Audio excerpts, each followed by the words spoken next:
Ay, eto na nga guys.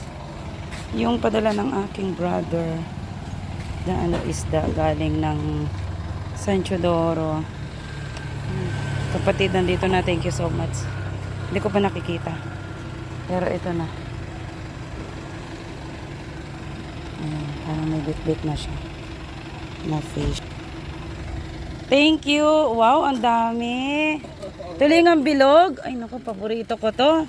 Thank you. Nabigyan ka na baga? Salamat. Ikaw baga ang anak ni ano? Ni Arnel? Ah. Oo, salamat. Ang dami. Thank you. Ayan, niregaluhan tayo. Ingat! Wow. Ang dami. Tulingang bilog. Ito guys, pag lumaki, anong tawag sa tulingan na to? Basta guys, ang dami niya. My goodness. Ayan. Tingnan nyo, ang fresh. Grabe. Ang fresh niya. Wow. Wow. Totoy, andito na yung padala mong fish. Thank you so much. Ayan, may kita yung 3 kilo. Hindi siya tatagas. Wow, my goodness. Look at the fish. The fisherman. Wow, guys. Grabe. Oh, lala. Favorite na favorite ko tong tulingang bilog. Kasi guys, ang ginagawa ko dito, pinipirat ko siya sa palayok.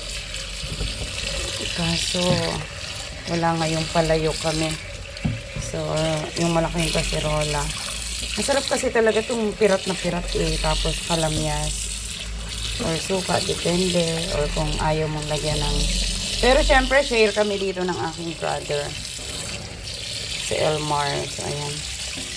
Tinext ko na Tutoy. Tutoy din. Ayan, tinext ko na si si Elmar. Pinapakuha ko ng kabahagi niya. Eh, hindi na tumakarating sa sabang. Ano na. Malayo na. Thank you so much. Oh my God. Grabe. Siguro report yung isang isda. Isang malaki siya. Thank you. Sa masarap na tulingan. Excited na akong isain. Sa fresh na kalamyas.